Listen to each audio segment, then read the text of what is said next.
"There's nothing to explain, Sergeant. You are relieved of your duties immediately. And rest assured, Colonel Ana Lucia has already demanded your expulsion. Prepare to answer for every one of your actions, you imbecile." The call ended, leaving Almeida standing in the middle of the square, his uniform heavy as lead, as public shame and the fear of dismissal consumed him. The law, which he so often claimed to represent, now turned against him, merciless and relentless. The cell phone slipped from Almeida's trembling hands, falling onto the cobblestones of the square with a dull thud. The sound, however, was muffled by the deafening hum that now echoed in his ears. The commander's words, relieved, expulsion, imbecile, spun in a chaotic whirlwind, crushing any remnants of his self-confidence. His uniform, once a symbol of authority and pride, now felt like a shroud, heavy, suffocating. Passers-by who moments earlier had observed the arrest scene with curiosity or silent disapproval now stared at him with a mixture of scorn and pity. Almeida felt the heat rise to his face, not from anger, but from a searing shame. This was the stage of his public humiliation, and he was the sole actor, exposed and ridiculed. The late afternoon sun, which had previously illuminated the square, now seemed to mock his misfortune, painting long, distorted shadows that danced around him like ghosts of his ruined future. The image of the emergency ID card, tossed into the trash with arrogant disdain, materialized in his mind like a flaming accusation. Colonel Ana Lucia. The name, ignored, devalued, now resonated with the force of thunder. How could he have been so blind, so stupid? That piece of plastic, which he had considered insignificant, was the key to his downfall. He had underestimated not just a blind elderly woman, but the entire military hierarchy, personified in the fury of a daughter who undoubtedly had the power and influence to fulfill her promise of expulsion. A shiver ran down his spine. Expulsion. It wasn't just the loss of his job, his salary, his benefits. It was the indelible stain on his record, the end of a career he had built with sweat and, yes, a good dose of arrogance. It was the scorn of his colleagues, the disappointment of his family, the loss of his identity. He was Sergeant Almeida, the man of the law, and now he would be just a former officer, disgraced for such a primary, such an avoidable error. Slowly, as if every muscle in his body refused to obey, Almeida bent down to pick up his phone. The screen was cracked, a perfect reflection of his mental state. There were no more calls, just the oppressive silence of the device which seemed to mock his helplessness. He needed to report, but where? To whom? His commander had already sealed his fate. Almeida's mind, once so quick to judge and condemn, now raced in circles, searching for an escape, a justification, anything that could mitigate the disaster. But there was none. He had acted on impulse, driven by a distorted conviction of his own authority, and now he would pay the price. The blind old woman he had dragged into the patrol car was the personification of his failure. Her fragility, her vulnerability, were a stark contrast to Almeida's brutality. Empathy, a quality he had relegated to the background in his pursuit of order and discipline, now exacted its revenge. Meanwhile, a few miles away, in an austere and immaculate office, Colonel Ana Lucia hung up the phone with a heavy sigh. Her voice still carried the firmness of her rank, but her eyes, for a brief instant, revealed the exhaustion of a daughter who had just fought for her mother. The call with Sergeant Almeida's commander had been short and direct. There was no room for negotiation. Her mother, a woman who had dedicated her life to family and community, did not deserve the treatment she received. Justice would be done, and Ana Lucia would ensure it, no matter the cost. She had already contacted the Army's legal department and made calls.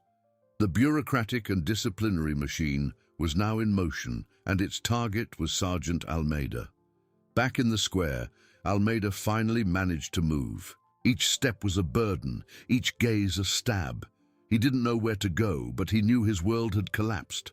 The law, which he so staunchly defended, now crushed him under its own weight. The fear of dismissal was just the beginning. Public humiliation and shame would be his companions for a long time. He had thrown the emergency ID card into the trash, but the price of his arrogance was only just beginning to be collected, and it would be high, very high. The walk back to the precinct was a silent torture. Each meter seemed to stretch into an eternity, his uniform growing heavier with every step. Cold sweat trickling down his forehead, not from physical exertion, but from the dread that consumed him.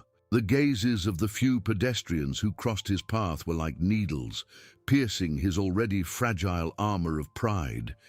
He tried to avoid eye contact, fixing his eyes on the ground, but the feeling of being judged, of being the center of a public disgrace, was inescapable. The patrol car, which he had left parked a few blocks away, seemed like a refuge, but also a cruel reminder of his lost authority. As he approached, he saw that the colleague who had accompanied him on patrol, Private Silver, was leaning against the vehicle, his expression a mixture of confusion and apprehension.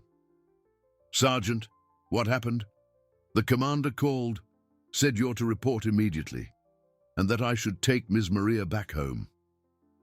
Silver's voice was hesitant, laden with a caution Almeida had never heard before. The sergeant sounded hollow, almost ironic. Almeida merely nodded, unable to utter a word. His throat was dry, a tight knot. He handed the patrol car keys to Silver, the gesture a tacit acknowledgement of his suspension. The private, sensing the gravity of the situation, asked no further questions. He simply watched Almeida walk away, the sergeant's silhouette diminishing under the setting sun, a man who, in a matter of minutes, had fallen from his pedestal. At the precinct, the air was charged with palpable tension. Whispers ceased abruptly at his passing, only to resume in hushed tones as soon as he turned his back. The glances were furtive, some of pity, others of morbid curiosity, and some, the most painful, of ill-disguised contempt. He was the example, the living mistake everyone feared making. Almeida headed straight for the commander's office. The door was ajar, and he could hear muffled voices inside. He knocked, his hand trembling. The commander's voice, now cold and distant, called him in. Inside, the commander sat at his desk, his face impassive. Beside him, a legal department officer, with a thick folder in hand, observed Almeida with a serious expression. The atmosphere was heavy, formal, the antechamber to what would be a trial. "Sergeant Almeida," the commander began, his voice devoid of any emotion, "you are formally relieved of your duties, effective immediately. Your weapon and badge will be confiscated. The administrative disciplinary process has already been initiated, and the accusations are grave. Colonel Ana Lucia is not joking. She has already filed a formal complaint and demanded a rigorous investigation of the facts with the utmost urgency. The Army's legal department is already in contact with our internal affairs." The commander's words were like sentences, each one a nail in the coffin of his career. Almeida felt his blood run cold. The utmost urgency meant there would be no time for maneuvers, for flimsy excuses. The machine was in full swing. The legal officer cleared his throat, opening the folder. "Sergeant, the accusations include abuse of authority, disrespect for a citizen's physical and moral integrity, and gross negligence in ignoring and discarding an official emergency identification document. Colonel Ana Lucia has attached evidence and testimonies. Ms. Maria, her mother, has already been heard, and her testimony is compelling."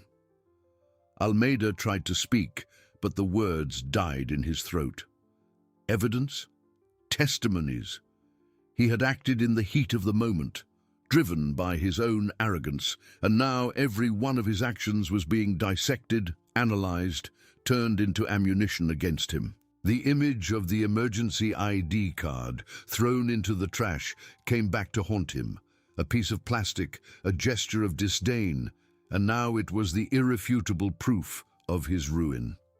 As Almeida faced the harsh reality of his situation, Colonel Ana Lucia, in her office, wasted no time. After the call with the commander, she had plunged into a series of meetings and phone calls. Her legal team, accustomed to her efficiency and determination, worked tirelessly, compiling documents, reviewing laws, and preparing the strategy for the process. "I want every detail verified, every witness contacted," Ana Lucia instructed, her voice firm, her eyes fixed on a tactical map on her desk, as if Sergeant Almeida's case were a complex military operation. "We will leave no room for doubt or for this sergeant to escape the consequences of his actions. He disrespected not only my mother, but the very institution he swore to protect, and the army does not tolerate such behavior." She felt no pleasure in another's misfortune, but a deep conviction that justice needed to be served. Her mother, a dignified and respectable woman, had been publicly humiliated by a man who abused his power. Ana Lucia, as a daughter and as a colonel, would not allow this to go unpunished. The army's disciplinary machine, known for its rigor, was now fully engaged. Sergeant Almeida had lit a fuse that would lead to an explosion of irreparable consequences, and he had barely begun to feel the heat. The air in the commander's office was so dense that Almeida found it difficult to breathe. The words, "relieved of duties," "administrative disciplinary process," "grave accusations," echoed in his mind like hammer blows, each one toppling a pillar of his existence. He tried to form a sentence, a defense, anything that could interrupt the avalanche engulfing him, but his throat was dry, his tongue heavy. "Sergeant?" The legal officer's voice was a cold reminder of the situation's formality. "Do you understand the accusations?" Almeida merely nodded, his eyes fixed on an invisible spot on the table. Understanding was an understatement. He felt it. He felt the weight of humiliation, the pang of regret, the dread of an uncertain future. The image of the emergency ID card, that piece of plastic he had discarded with such arrogance, was now a spectre floating before his eyes, mocking his blindness. The commander, without altering his expression, gestured to a sergeant of the day standing at the door. "Accompany Sergeant Almeida to the armory. He will turn in his weapon, badge, and the patrol car keys, then escort him to the precinct exit. He is prohibited from accessing the premises until further notice." Each instruction was a stab. Prohibited from accessing the premises. It was banishment, excommunication from his own temple. The sergeant of the day, a man Almeida had known for years, avoided his gaze, his posture rigid, following orders. There was no camaraderie, just the cold adherence to protocol. Almeida, like an automaton, rose. His movements were slow, heavy, as if every fiber of his being resisted that surrender. As he passed the legal officer, the latter added, his voice grave, "Sergeant, I suggest you seek legal counsel. The case is serious. Colonel Ana Lucia has not only activated the Army's legal department, but has also mobilized the press. Journalists are already asking questions about the incident in the square." The press. The news struck Almeida like lightning. Internal humiliation and career loss weren't enough. Now his disgrace would be public, plastered in newspapers, televised, debated on programs. He would be the villain of the story, the truculent officer who arrested a blind, elderly woman. The shame, already consuming him, threatened to suffocate him completely. The walk to the armory was a corridor of furtive glances and muffled whispers. Colleagues, once respectful, now viewed him with a mixture of pity and revulsion. He was the living example of what not to do, the stain on the corporation's reputation. Handing over his weapon, the extension of his authority, was a painful act of divestment, The cold metal in his hands, the familiar weight, was now just an object to be surrendered, a symbol of power he had abused and therefore lost. The badge, polished and gleaming, which he had worn with such pride, now seemed like a worthless piece of tin. As Almeida was stripped of his professional identity, Colonel Ana Lucia, in her office, reviewed the latest reports. Her legal team had worked with impressive efficiency. Ms. Maria's testimony, recorded and transcribed, was a powerful document. Images from the square's security cameras, obtained through strategic contacts, clearly showed Almeida's disproportionate action and the discarding of the ID card. Civilian witnesses who came forward after the initial public outcry corroborated Ms. Maria's version. "Colonel, the case is solid," said Major Diaz, head of her legal team, with a slight smile of satisfaction. "The evidence is irrefutable. The military police's internal affairs is already under pressure, and Sergeant Almeida's battalion commander is acting with maximum speed to avoid further problems for his institution. Expulsion is practically inevitable." Ana Lucia nodded, her expression serious. "It's not about revenge, Major. It's about justice. My mother and any citizen deserves respect and protection. An officer who abuses their authority and disrespects human dignity has no place in a security force. Ensure the process is transparent and that all avenues are exhausted. I don't want there to be any loopholes for appeals or for him to get away." Ana Lucia's determination was unshakable. She had transformed pain and indignation into a relentless driving force. For her, Sergeant Almeida was not just an aggressor against her mother, but a symbol of a systemic failure that needed to be corrected. The Army's disciplinary machine, known for its rigor, was now fully engaged. Sergeant Almeida had lit a fuse that would lead to an explosion of irreparable consequences, and he had barely begun to feel the heat. Silence framed the room, heavy, almost physical. Anna's words, You arrested a blind elderly woman and threw her ID card away?" echoed in the void, each syllable a hammer against Almeida's already shattered soul. He saw in her eyes not just disbelief, but deep disappointment, an abyss opening between them. The children, small figures at the door, were silent witnesses to his fall. Their faces, once full of admiration, now reflected a mixture of confusion and fear. The hero, the strong and just father, crumbled before them. Almeida tried to explain again, but the words tangled in his throat. I didn't mean to. It was a moment. I didn't see the ID card." But the excuse sounded hollow, pathetic, even to himself. Anna shook her head slowly, a gesture of painful resignation. "You didn't know. Almeida, how could you not know? She's blind. How could you be so cruel?" The word cruel hit him with the force of a punch. He, an officer trained to protect, being called cruel by his own wife. The night advanced in a stupor of whispered accusations and cutting silences. Dinner, untouched, grew cold on the table, a symbol of a life crumbling. The children went to bed early, without their usual good-night kisses, without the security of a happy home. Almeida felt like a stranger in his own house, an intruder carrying the stain of shame. Anna's rejection was a more painful blow than any reprimand from his commander. It was the loss of his foundation, his refuge.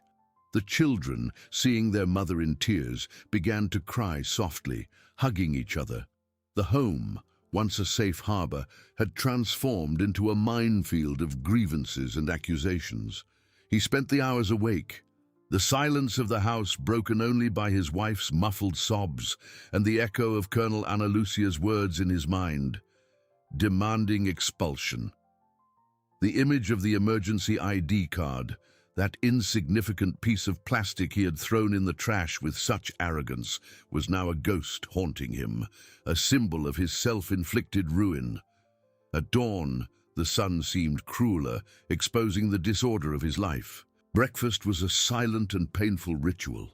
Anna barely looked at him, and the children, once chatty, ate in silence, their eyes downcast. The doorbell rang, a jarring sound that made everyone jump. Almeida knew what it was. Two men stood at the door, a court officer with the cold formality of his office and an internal affairs sergeant, with a look of disapproval that Almeida immediately recognized. That look of someone who sees a colleague fall, not with pity, but with the certainty that the stain splatters on everyone. "Sergeant Almeida?" the court officer asked, his voice monotonous. "We have a notification for you." Almeida nodded, his throat dry. He received the envelope, the military police letterhead, the emblem he had sworn to defend, now a symbol of his disgrace. The words on the document were cold, bureaucratic, but their meaning was devastating. Notification of summary disciplinary hearing. Accusation, abuse of authority, disrespect for human dignity, improper disposal of official identification object. Date: 3 days from this notification. Suggested penalty: expulsion from the corporation. The word expulsion leapt from the page, a verdict already written. There was no room for defense, for argument. The machine had already decided. He signed the receipt, the pen trembling in his hand. Neighbors who had stopped to watch whispered, pointed. A news car with the logo of a local station was parked on the corner, its camera pointed at his house. His disgrace was no longer a secret. It was a public spectacle. As Almeida sank into an abyss of shame and despair, Colonel Ana Lucia remained firm in her purpose. In her office, the pile of documents on her desk was a testament to the relentless efficiency with which the process was being conducted. She felt no joy, not even personal satisfaction, only the cold, calculated determination of someone seeking a systemic correction. "Major Diaz, the press release must be issued immediately after the formal notification is delivered," Ana Lucia instructed, her voice unwavering. "I want the message to be clear. The military police, with the unrestricted support of the army, is acting with maximum transparency and rigor. That there is no room for abuse of power, and that citizen dignity is non-negotiable, especially when it comes to the most vulnerable." Major Diaz nodded, folder in hand. "Colonel, the repercussions are immense. Ms. Maria's story has become a symbol of resistance and a call for justice. Social media is abuzz, and the pressure on the MP's internal affairs is unprecedented. Sergeant Almeida's disciplinary hearing will be a highly visible event. Expulsion, as we predicted, is the most probable and publicly expected outcome." Ana Lucia looked at a photo of her mother on her desk, a gentle smile on Ms. Maria's face. The image gave her strength, a constant reminder of why she was doing all this. "Let it be an example, Major, a harsh but necessary example. May this situation serve to make others vested with authority think twice before disrespecting the law and human dignity. My mother was the catalyst, but the fight is for all who have been disrespected by those who should protect them." The machine of justice, once activated, was relentless, and Sergeant Almeida, in his home, surrounded by his family's silence and disillusionment, began to feel the full weight of that machine. The life he knew had, in fact, ended, and the future now was an abyss of uncertainties and public humiliation. He had thrown the emergency ID card into the trash, but the price of his arrogance was being exacted in a way he never could have imagined, and the payment, he knew, would be the loss of everything he had built and more. The humiliation he had inflicted on Ms. Maria would now be his own, multiplied and displayed to the world. The white envelope, now crumpled in his trembling hands, seemed to contain not just papers, but the epitaph of his life. Expulsion from the corporation. The words danced before Almeida's eyes, each letter a nail hammered into the coffin of his career. He stood there, on his doorstep, under the curious gaze of neighbors and the merciless lenses of the press, a man stripped bare before the world's judgment. The internal affairs sergeant with his steely gaze and the court officer with his monotonous voice were the heralds of his disgrace. They left, leaving behind a heavy silence, filled only by the hum of the TV camera and the murmuring of the curious. Anna, observing everything from the living room, recoiled a step, as if the stain of shame covering Almeida could reach her. The children, still at the breakfast table, now looked at their father with a mixture of fear and incomprehension. The hero had transformed into a pariah, and the home, once a sanctuary, was now a stage for public humiliation. Almeida felt the ground beneath his feet give way. Rage, denial, shame, all emotions mingled in a chaotic whirlwind. He wanted to scream, wanted the world to understand that it was a mistake, a moment of blindness, a human failing. But the words refused to come out. He turned to Anna, seeking a glimmer of solace, of understanding, but he found only a cold, distant gaze. "What are we going to do, Almeida?" Her voice was a hoarse whisper, laden with despair. "How are we going to live? What are we going to tell the children?" Her question was not a plea for explanation, but a bitter realization of the ruin that was befalling them. He had no answers, only the emptiness, the echo of the word expulsion in his mind. The days that followed were a private hell. Almeida's house became a siege. Reporters camped on the street, microphones thrust into his face whenever he tried to leave, invasive questions about his conduct and his family's future. The children could no longer play outside. School friends began to avoid his kids. The phone rang incessantly, but they were only collection calls. Curious colleagues or lawyers offering their services, all with the same tone of someone who already knew the outcome. Anna, with a strength Almeida didn't know she possessed, tried to maintain a facade of normalcy for the children, but her eyes betrayed her exhaustion and pain. At night, when the children slept, the arguments returned, more intense, more painful. "You threw everything away, Almeida. Everything," she repeated, tears streaming down her face. "Why? Why did you do this to us?" He tried to defend himself, but every word sounded hollow, without conviction. The truth was, he had no good answer. The momentary arrogance, the irrational anger, the thoughtless discarding of the ID card, it all seemed so small now compared to the magnitude of the consequences. As Almeida's life crumbled in a public spectacle, Colonel Ana Lucia observed from afar, with calculated coolness. In her office, the machine of justice worked at an accelerated pace. Social media buzzed with the hashtag Justice for Ms. Maria, and the image of the blind elderly woman alongside the colonel's photo had become a national symbol. Pressure on the military police was immense, and internal affairs under public scrutiny and the army's influence could not afford to hesitate. "Colonel, the disciplinary hearing is scheduled for tomorrow morning," Major Diaz informed, entering the office. "The press has already confirmed massive presence. It will be broadcast live by several stations."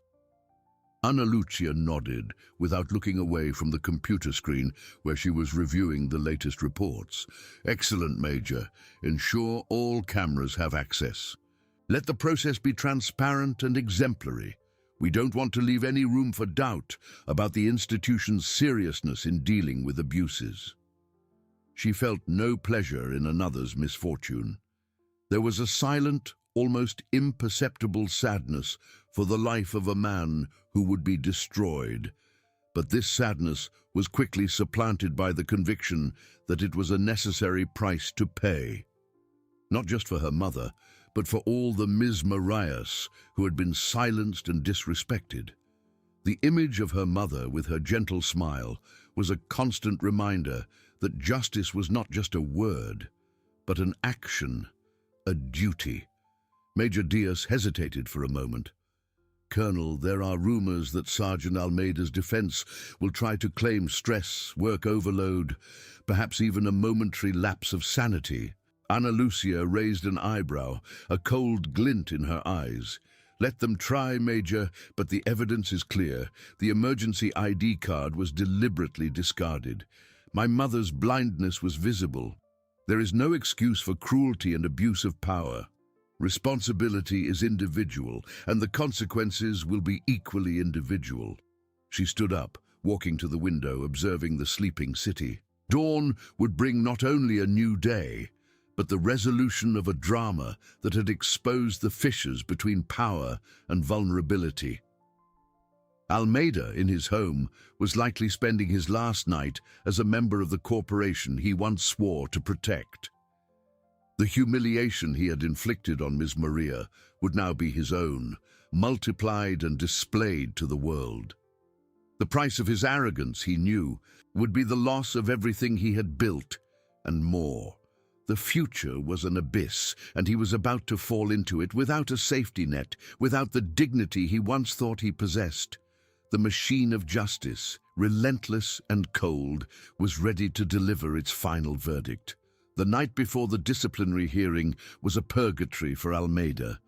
Every sound in the empty house echoed his own ruin. The clock on the living room wall marked the hours with an unforgiving cadence, each tick a reminder of time slipping away, taking with it the last vestiges of his old life. He tried to sleep, but slumber was a luxury he couldn't afford. Images of that fateful day replayed in his mind. Ms. Maria's frightened face, the thoughtless discarding of the ID card, the disapproving gaze of his colleagues. And above all, the word expulsion danced in capital letters, an epitaph for his career. Ina, beside him, also did not sleep. Her body was turned to the wall, but Almeida could feel the tension in her every muscle, the distance that had settled between them, thicker than any wall. The arguments had ceased, replaced by a heavy silence laden with resentment and disillusionment. What was once a home was now a minefield of unspoken emotions. He felt like a stranger in his own house, a pariah even to those he loved most. At dawn, the sun seemed weaker, the light colder. Breakfast was a silent and painful ritual. The children, with their curious and frightened eyes, sensed the gravity of the moment. They didn't understand the depth of the disgrace, but they perceived that something irremediable had happened, that their father, once a uniformed hero, now carried an invisible burden. When Almeida opened the door to leave, the outside world awaited him with a ferocity he had expected, but for which he would never truly be prepared. A crowd of reporters and cameramen gathered on the sidewalk, microphones pointed, flashes exploding, voices tumbling over each other with incisive questions. "Sergeant Almeida, what do you have to say about the accusations of abuse of authority?" "Sergeant, do you regret throwing the elderly woman's ID card in the trash?" "Sergeant, is your family prepared for the expulsion?" He tried to ignore them, head down, steps hurried. Each question was a stab, each flash a painful exposure of his shame. The humiliation was palpable, dense, suffocating. He felt the gazes of neighbors, some curious, others with a mixture of pity and disapproval. The internal affairs car waiting for him on the street looked like a funeral vehicle ready to take him to his own judgment. Inside the car, the silence was even more oppressive. The sergeant driving kept his eyes fixed on the road, avoiding any eye contact. Almeida felt the weight of his uniform, now an ironic reminder of his failure. That fabric, once a symbol of pride and authority, now seemed like a shroud, a certificate of his professional death. Meanwhile, in her office, Colonel Ana Lucia reviewed the final details. Her posture was impeccable, her mind sharp, her purpose unshakable. There was no trace of hesitation or personal satisfaction on her face, only the cold determination of someone fulfilling a duty. She knew that day would be a landmark, not just for Almeida, but for the institution. Major Diaz, is everything ready for the live broadcast? Ana Lucia asked, without looking away from the documents. Yes, Colonel, the stations are positioned. The hearing room is packed, and there's a crowd outside Internal Affairs with signs and banners supporting Ms. Maria, the Major replied, his voice grave. Public pressure is immense. Ana Lucia nodded. Excellent. Let everyone see that justice is being served, with maximum transparency. Let there be no room for doubt about the integrity of the military police and the unconditional support of the army in defending human dignity.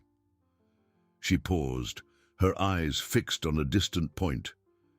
May this be a day for all, vested with authority, to reflect on the weight of their actions. Almeida's arrival at Internal Affairs was a spectacle in itself. The mass of reporters and protesters stirred, a chorus of voices and flashes engulfing him. He was escorted by two officers, their faces impassive as if they were leading a high-risk criminal. The contrast between the man who once commanded respect and the hunched individual, almost invisible under the weight of shame, was brutal. Upon entering the hearing room, Almeida felt a chill down his spine. The atmosphere was solemn, almost funereal. The imposing disciplinary board table, with three high-ranking officers, their faces serious and impenetrable. The strategically positioned TV cameras seemed like hungry eyes, ready to devour every detail of his disgrace. The audience, composed of journalists, lawyers, and some members of civil society, watched with an almost morbid expectation. He was instructed to sit in an isolated chair, in the center of the room, a stage for his humiliation. He felt sweat trickle down his forehead, his hands trembling. His lawyer, a young and visibly nervous man, tried to whisper some words of encouragement, but Almeida barely heard him. The hum of the cameras, the contained murmuring, the fixed gaze of the board, everything mingled in a whirlwind of anxiety. Colonel Ana Lucia entered the room, her imposing presence silencing the atmosphere. She took her place beside the board, observing Almeida with a gaze that was neither angry nor pitying, but of calculated coolness, of someone who saw not a man, but a symbol of a larger problem. The board president, a colonel with a grave voice, began the proceedings. Sergeant Almeida, we are here for the summary disciplinary hearing regarding the accusations of abuse of authority, disrespect for human dignity, and improper disposal of official identification object. The words were pronounced with crystalline clarity, each one a blow to Almeida's chest. Are you aware of the accusations? Almeida could barely nod. His throat was dry, his heart pounding. He was a man in a courtroom, but there was no jury to convince. No chance of acquittal. The verdict, he knew, was already written. The machine of justice, activated by Colonel Ana Lucia, was ready to deliver its final blow. And he, Sergeant Almeida, was about to fall into the abyss he himself had dug. The colonel's grave voice echoed through the room, each syllable a hammer striking Almeida's conscience. He tried to respond, but the words caught in his throat. A tight knot of fear and shame. Only a trembling nod was all he could offer. The colonel continued, his tone unshakable, like a judge reading a sentence already delivered. Sergeant, the evidence presented against you is compelling. We have testimonies, incident reports, and most importantly, images that document the facts. A screen, previously dark, lit up on the side wall of the room. The press cameras turned to him, capturing Almeida's reaction. On the screen, the scene unfolded in black and white, a nightmare relived. The patrol car, the approach, Ms. Maria, small and fragile, her hands extended in search of support.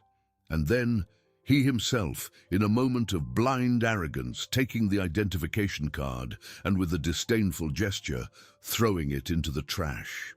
The image froze at that instant, the white paper slowly falling, a symbol of discarded dignity.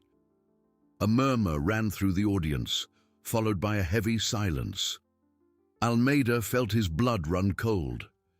It was like seeing a stranger with his own face, committing an act that now seemed unthinkable, monstrous. That man on the screen was him, yet at the same time, it wasn't. It was a distorted version, a dark reflection of poorly exercised power. He closed his eyes for an instant, wishing the ground would open up and swallow him. The colonel continued, his voice now more incisive. "Sergeant, what do you have to say in your defense in the face of this irrefutable evidence?" Almeida's lawyer, a young man with a pale face, finally spoke. "Your Excellencies, the defense acknowledges the gravity of the facts, but we would like to present context. Sergeant Almeida has an impeccable record in the corporation, years of dedicated service. He was under immense stress, work overload, personal and professional pressures that culminated in a momentary lapse of judgment. He is not a cruel man, but rather an exhausted professional who made a grave error in a moment of fragility." Ana Lucia, seated beside the board, kept her gaze fixed on the lawyer, showing no emotion. Her presence was a constant reminder of the case's seriousness, of the strength the army brought to the table. The presiding colonel listened attentively, but his eyes showed no conviction. "Doctor," the colonel said, "stress and work overload are realities for many of our officers. However, the conduct of a military police officer must always be guided by ethics, by respect for human dignity, especially for vulnerable citizens." Ms. Maria's blindness was evident. The discarding of an official document, which could have saved her life in an emergency, cannot be justified as a momentary lapse. The lawyer tried to argue again, citing articles and precedents, but his words seemed empty, weightless, against the image still present on the screen. Ms. Maria's humiliation, now exposed to the world, was a burden too heavy for any legalistic argument. Almeida felt naked, exposed, every fiber of his being screaming in agony. The lawyer's words were a distant, meaningless echo. He knew there was no possible defense. That thoughtless gesture had sealed his fate, his career, his honor, the respect he so valued. Everything was unraveling before his eyes. He looked at Ana Lucia, perhaps seeking a trace of compassion, but found only the calculated coolness of someone fulfilling a duty. She was the personification of relentless justice, and he, the necessary sacrifice. Outside internal affairs, the crowd grew. Cries of "Justice for Ms. Maria" and "Expulsion now" echoed through the streets, amplified by megaphones. TV stations broadcast live, with reporters making direct reports, describing the tension and expectation. The story of Ms. Maria and Colonel Ana Lucia had become a symbol, a watershed in the fight against abuse of power. Inside the room, the board president gestured to Almeida's lawyer. "Doctor, we thank you for your considerations. However, the board has already heard the witnesses, analyzed the reports and the evidence. The gravity of Sergeant Almeida's actions is undeniable." He paused, his gaze fixed on Almeida. "Sergeant, do you wish to make any final statement?" Almeida lifted his head, eyes welling up. His voice, when it finally came out, was a hoarse whisper, almost inaudible. I'm sorry. I don't know what came over me. I made a mistake. I'm so sorry for Miss Maria. I'm so sorry for the corporation." The words were few, but laden with late and desperate regret. There were no excuses, only the confession of a monumental failure. Ana Lucia watched, unmoving. The apology, though sincere, was not enough to erase the act, nor to reverse the consequences. The machine of justice, once activated, could not be stopped by a lament. The presiding colonel nodded, his face serious. "Sergeant Almeida, the disciplinary board will now retire for deliberation. The decision will be announced shortly." Almeida was instructed to wait in an adjoining room under the watchful eyes of 2 officers. As he stood up, he felt everyone's gaze upon him, a mixture of curiosity, condemnation, and in a few, a touch of pity. He walked slowly, each step a burden, as if carrying the weight of all the errors he had committed. The door closed behind him, sealing him in a limbo of uncertainty and dread. Outside, life went on, but for him, time had stopped, suspended on the thin thread between the past and a future that seemed to no longer exist. The tension in the hearing room was palpable, as everyone awaited the verdict that would change a man's life and send a clear message to an entire institution.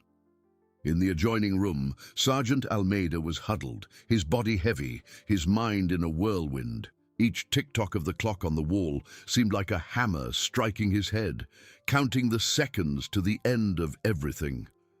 The silence was deafening, interrupted only by the distant sound of the crowd outside, a chorus of voices he knew were clamoring for his ruin. He closed his eyes, but the images persisted.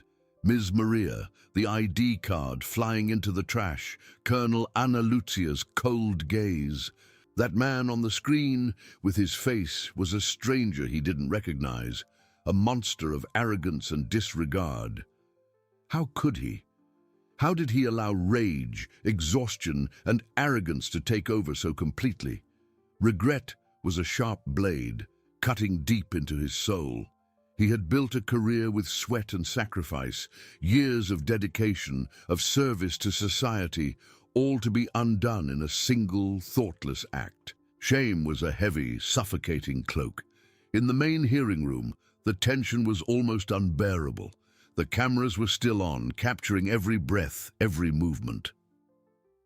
Ana Lucia remained seated, her posture impeccable, her eyes fixed on the door through which the board had exited. Her expression was one of seriousness, of unshakable determination. There was no triumph on her face, only the gravity of a duty being fulfilled.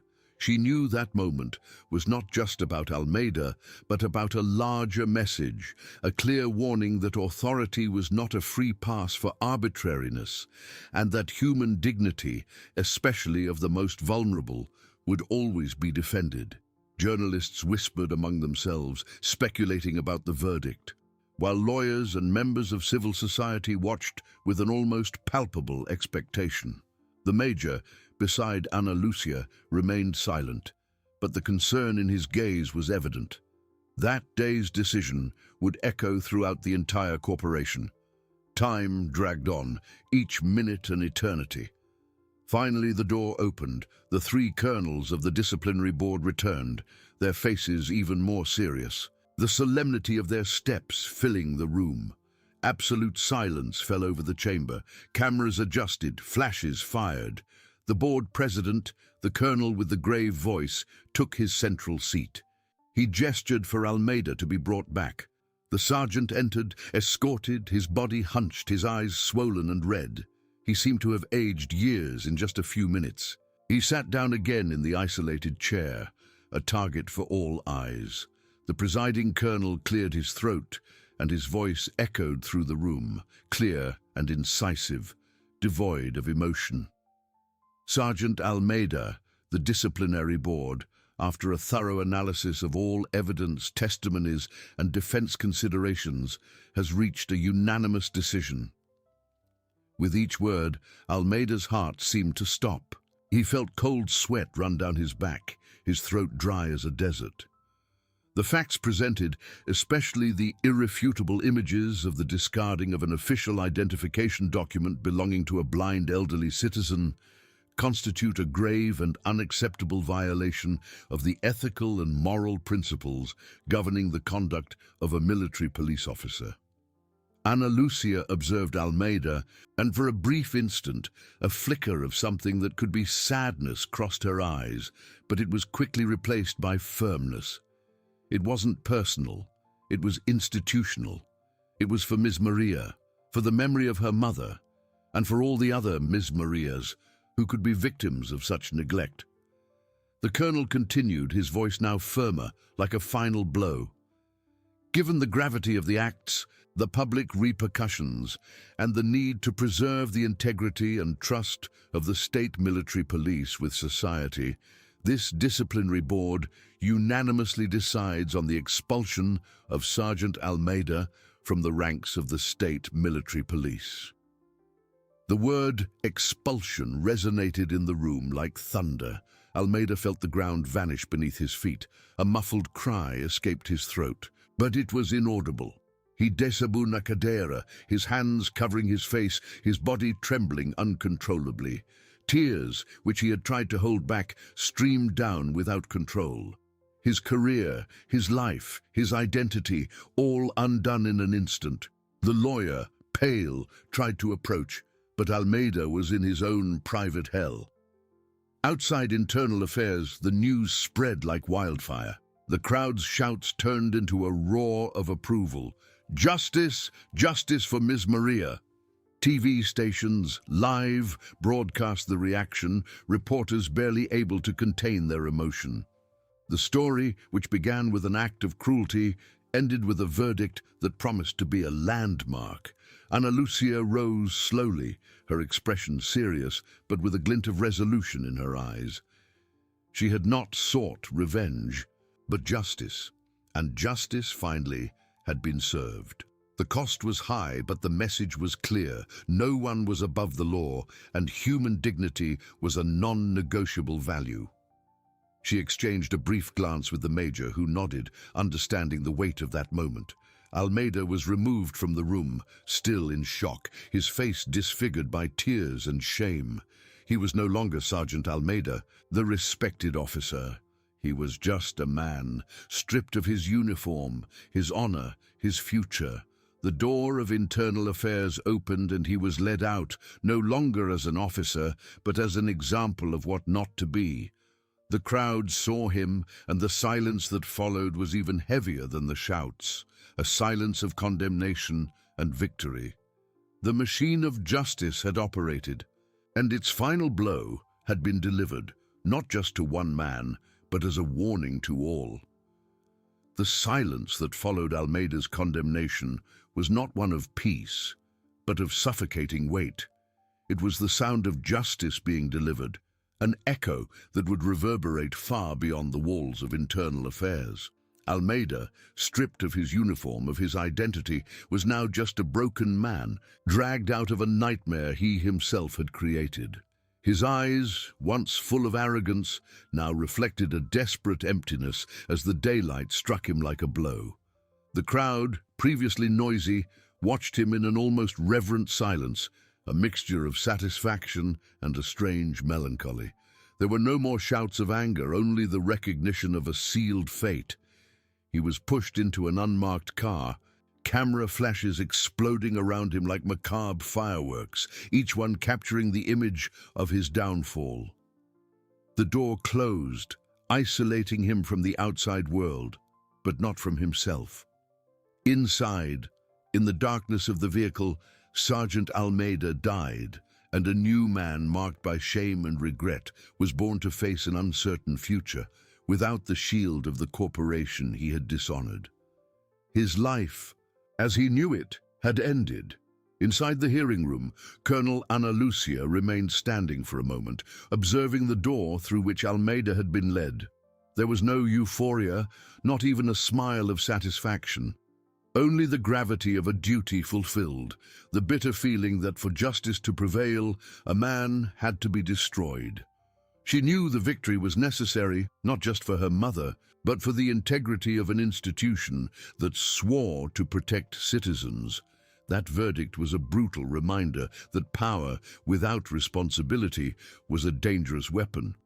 The major approached, his expression a mixture of relief and concern. "Colonel, you were relentless, but necessary."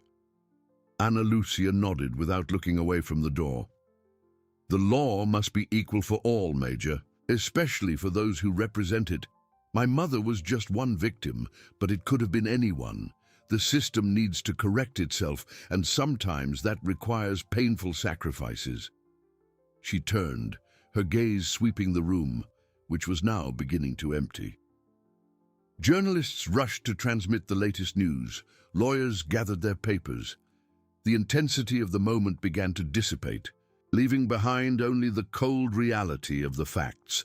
Outside, the news of Almeida's expulsion ignited social media and news outlets. "Justice for Ms. Maria" was the headline on all portals. The story of the blind elderly woman and the army colonel had captured the nation's attention, transforming into a symbol of the fight against impunity. Politicians rushed to issue statements of support, promising reforms and greater oversight. The military police, in turn, issued an official statement, lamenting the incident and reaffirming its commitment to ethics and transparency, a desperate effort to contain the image crisis. Ana Lucia left Internal Affairs amidst a throng of reporters, but refused to make statements. Her mission there was over. She merely waved briefly, her military posture impeccable, and entered the car waiting for her. The silence inside the vehicle was a balm after the storm. She closed her eyes, allowing herself a moment of exhaustion. The image of her mother, fragile and defenseless, still haunted her thoughts. Justice had been served, but the pain of Ms. Maria's humiliation would never be erased. Her first impulse was to go to her mother's house. She wanted to hug her, tell her everything was all right, that the pain had been acknowledged. But she knew that Ms. Maria, in her innocence and kindness, might not even comprehend the dimension of the battle that had been fought in her name. She didn't want her mother to feel the weight of that confrontation. Instead, Ana Lucia asked the driver to take her to a place where she could reflect away from the spotlight. As the car drove away from the commotion, Ana Lucia thought about the future. Almeida's expulsion was a step, but not the definitive solution. The culture of impunity, the disrespect for the most vulnerable, were deeper ills rooted in the structure. She knew her fight didn't end there.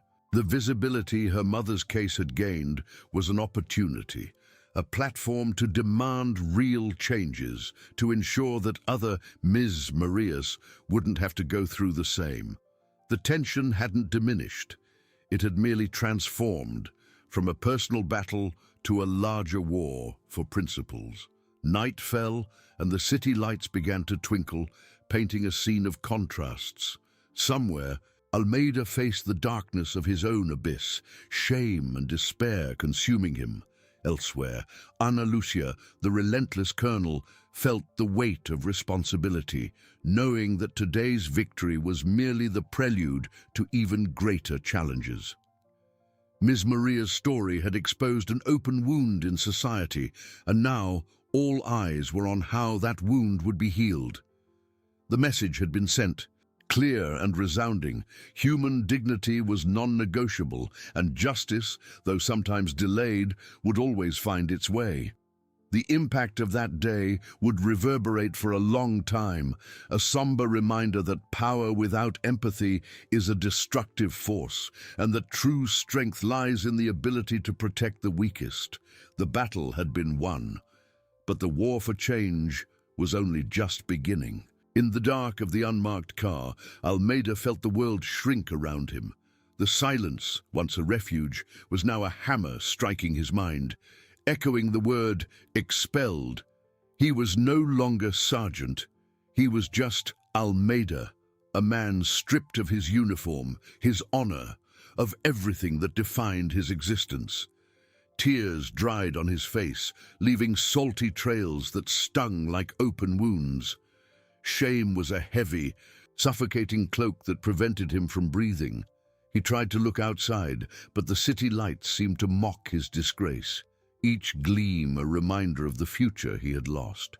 His mind, once so full of arrogance and certainty, was now a battlefield of regret and despair. The image of Ms. Maria's ID card, thrown in the trash, repeated in an infernal loop. A thoughtless act, a moment of disregard, had undone an entire lifetime of service, however imperfect it might have been. What would he tell his family? How would he face the gaze of his wife, his children, who saw him as a hero? He was no longer a hero. He was a pariah.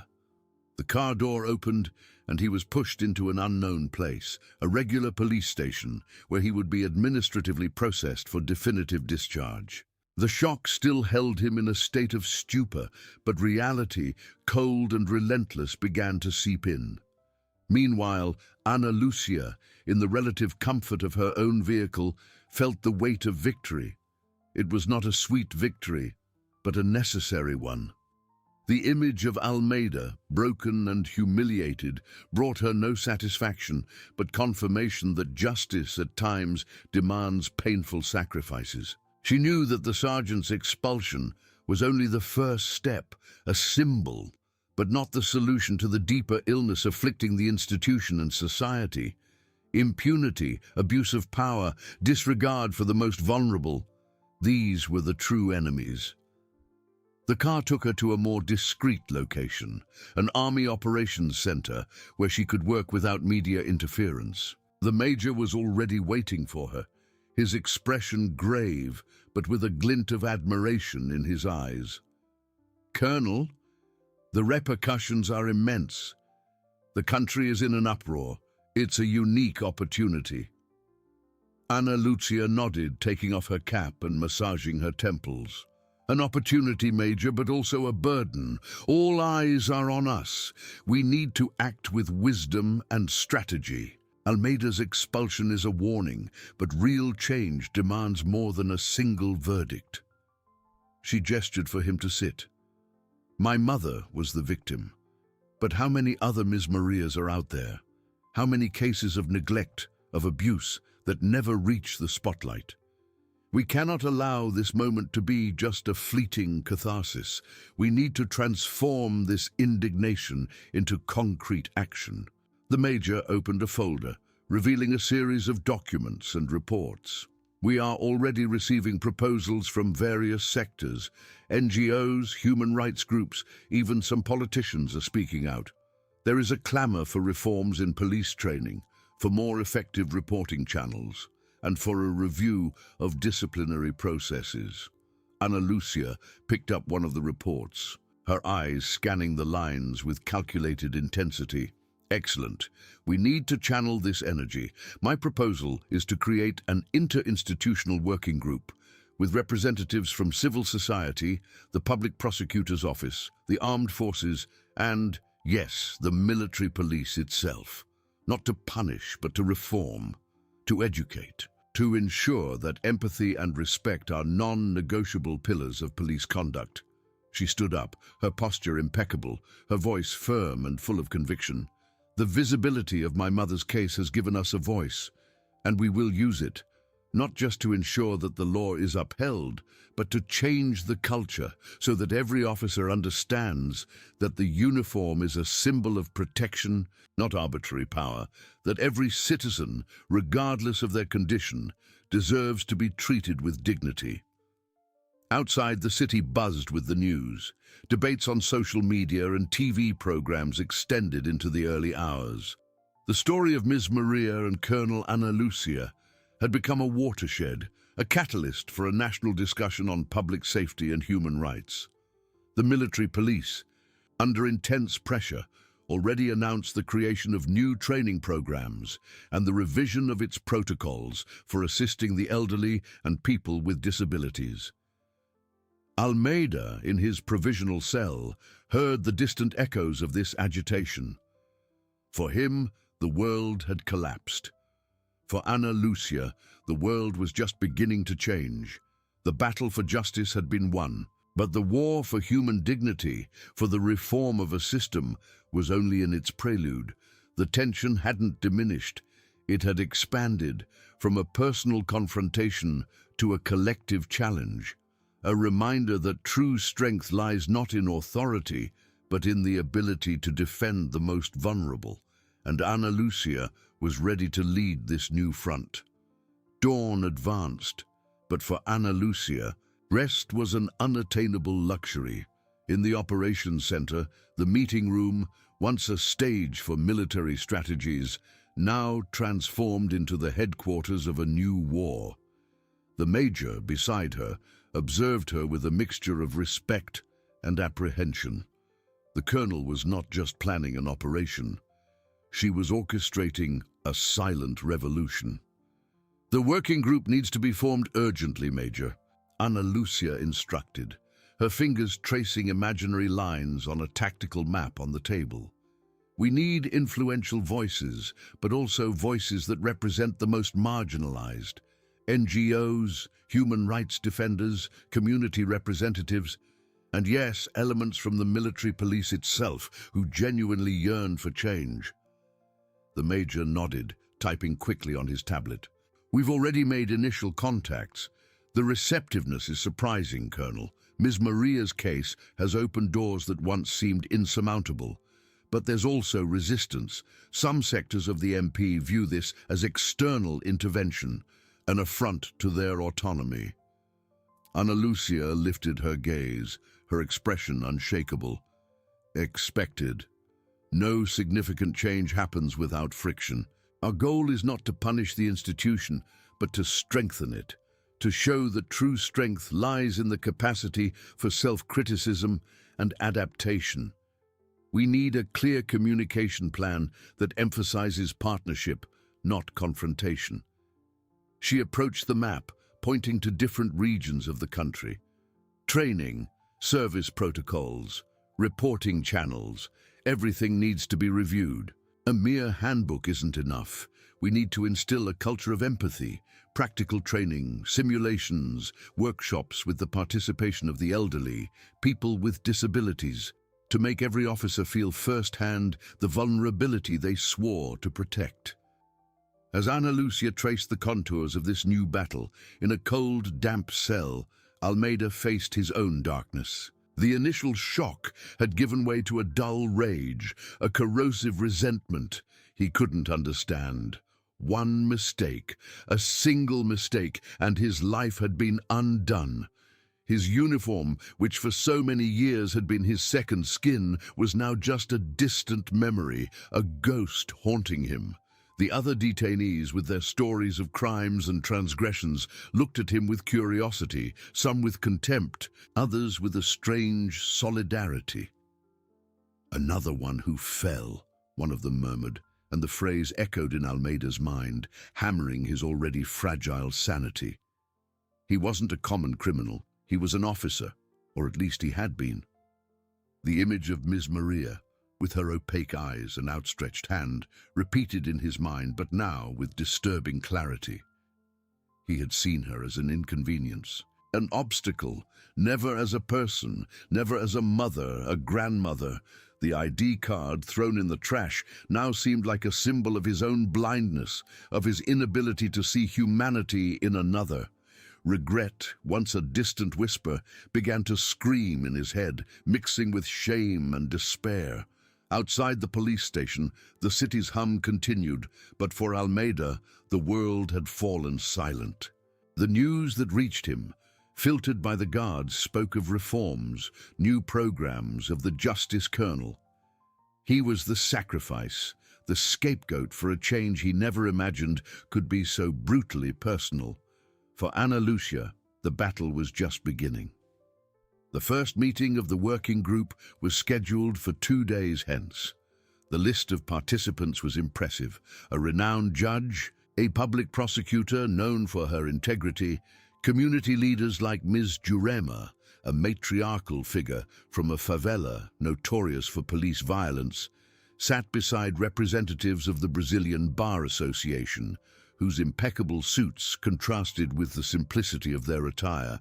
Psychologists and sociologists, with their academic approaches, tried to connect with the few military police officers present, whose serious faces nonetheless revealed a mixture of curiosity and latent defensiveness. "Colonel, the pressure is enormous," the Major commented as they reviewed the agenda. "All eyes are on us. The success or failure of this group could define the future of the relationship between the police and society for years." Ana Lucia closed the folder, her gaze fixed and determined. "And that's why we cannot fail, Major. Not for us, but for all the Ms. Marias who still await justice, respect, dignity. Almeida's expulsion was a landmark, a warning. Now, we need to build something new upon the rubble of what was exposed, a new foundation based on empathy and responsibility. Night gave way to dawn, but the light that emerged was not just that of the sun. It was the light of hope mixed with the shadow of impending challenges. The war for human dignity, sparked by an act of neglect, was about to enter its most complex and decisive phase. Ana Lucia knew the path would be long and arduous, but the image of her mother, serene and strong in her blindness, was the beacon that would guide her through the storm. The country watched, anxious to see if the seed of change, planted with so much sacrifice, would blossom into a fairer future. Dawn brought not only the promise of a new day, but the overwhelming weight of a new era. For Ana Lucia, sleep was a luxury the cause did not permit. In the operations center, the major reviewed the final details, the tension palpable in the air that precedes a great battle. The meeting room, now prepared for the historic gathering, seemed too small for the magnitude of expectations it carried. The first meeting of the Interinstitutional Working Group was scheduled for 9 o'clock. As participants arrived, the diversity of their presences painted a picture of the challenge's complexity. Judge Dr. Ricardo Mendez, with his reputation for impartiality and rigor, exchanged formal greetings with Dr. Patricia Costa, a public prosecutor known for her combative stance in defense of human rights. Community leaders like Ms. Jurema, a matriarchal figure from a favela notorious for police violence, sat beside representatives of the Brazilian Bar Association, whose impeccable suits contrasted with the simplicity of their attire. Psychologists and sociologists, with their academic approaches, tried to connect with the few military police officers present, whose serious faces, nonetheless, revealed a mixture of curiosity and latent defensiveness.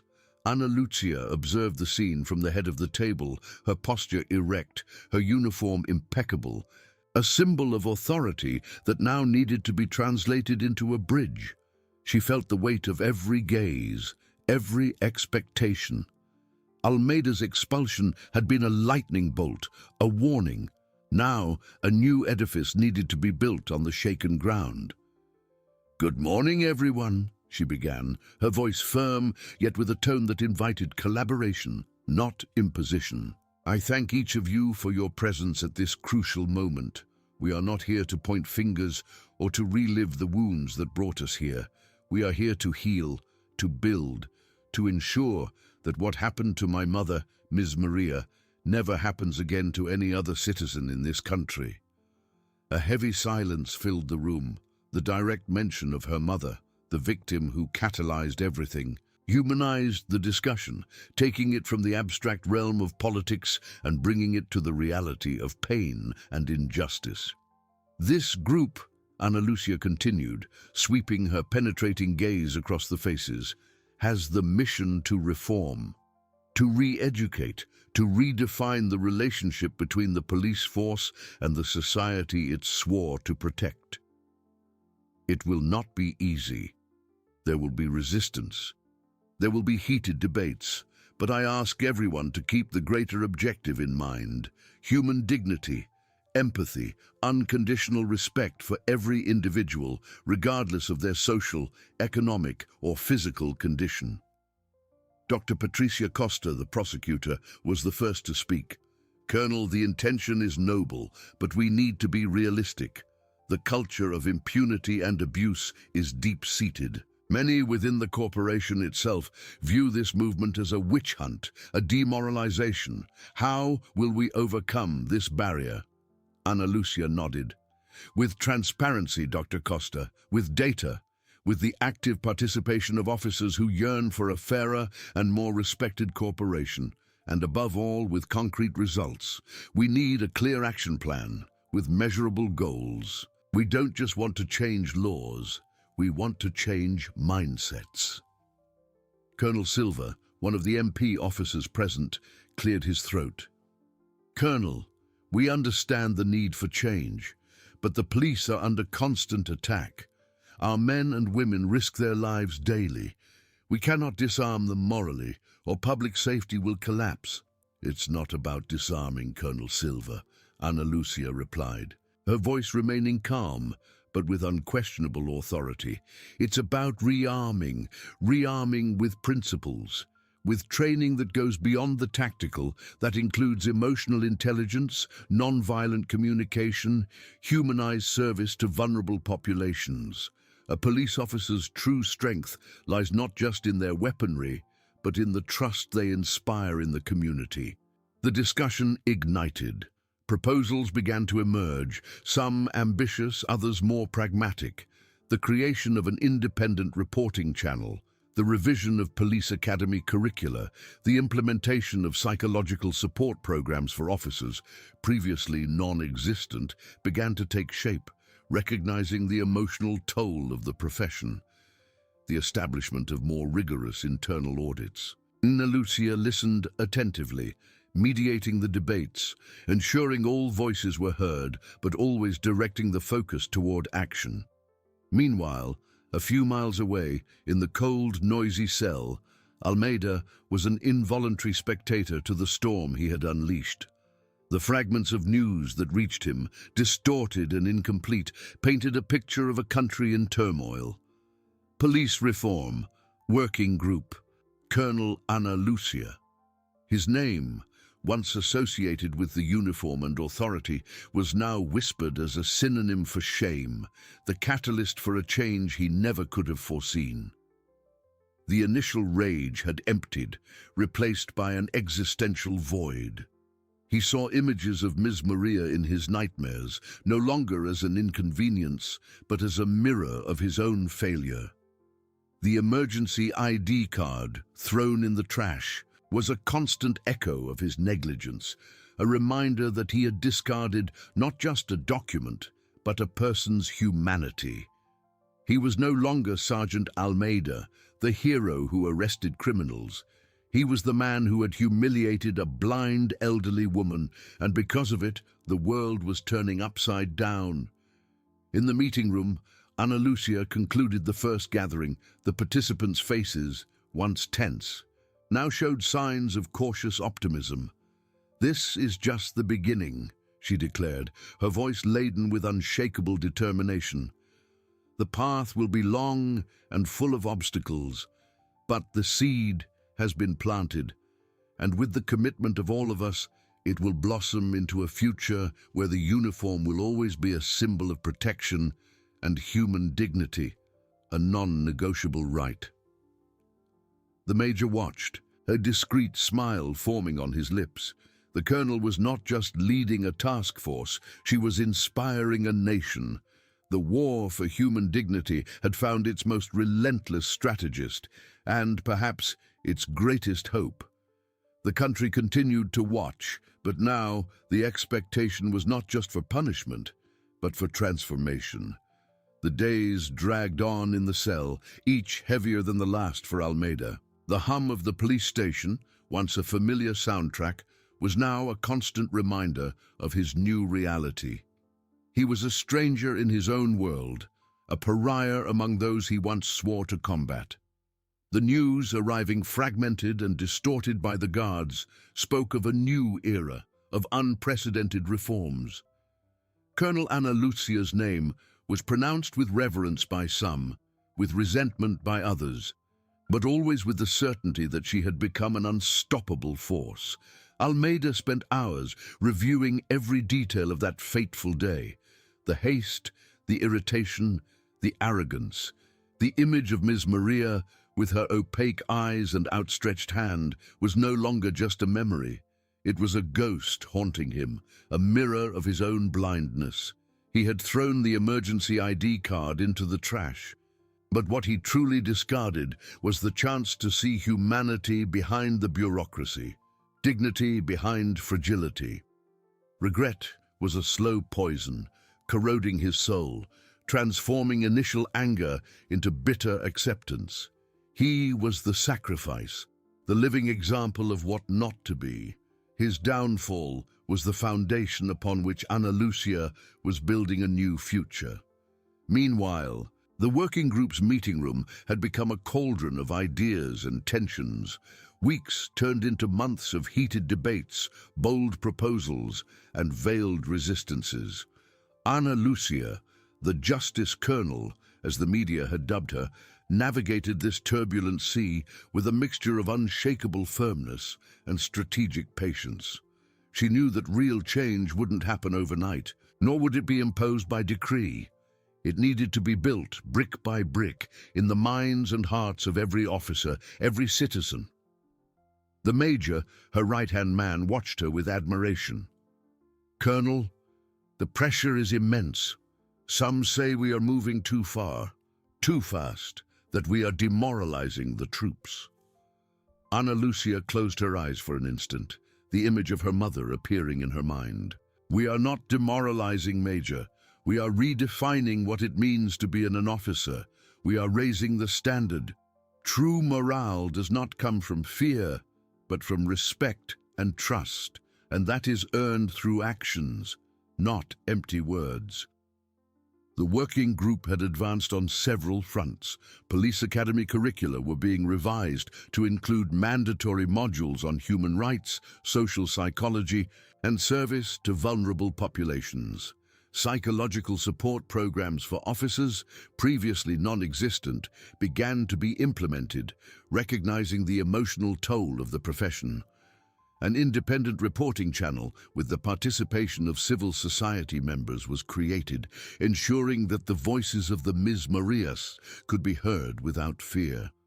Resistance, of course, existed. Internal reports showed an increase in retirement requests and transfers in some precincts.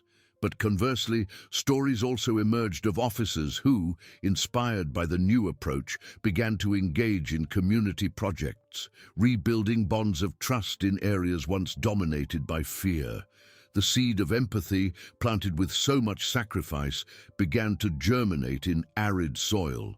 Dr. Patricia Costa, the prosecutor, one of the group's most combative voices, approached Ana Lucia one day after a particularly tense meeting. "Colonel, I confess that at first I was skeptical. I thought it would just be another political initiative, doomed to fail. But your determination, your vision, it's making a difference." Ana Lucia smiled, a tired but genuine smile. "It's the difference my mother deserved, Dr. Costa, and that all citizens deserve. It's not about punishing, it's about preventing. It's about building a police force that is, in fact, the guardian of human dignity." The press, which once divided between condemnation and praise, now began to report the first signs of positive change. Small victories, such as a decrease in abuse complaints in certain areas or an increase in community participation in security councils, were celebrated as proof that the war for dignity was being successfully waged. For Almeida, in the solitude of his cell, the outside world seemed a distant echo.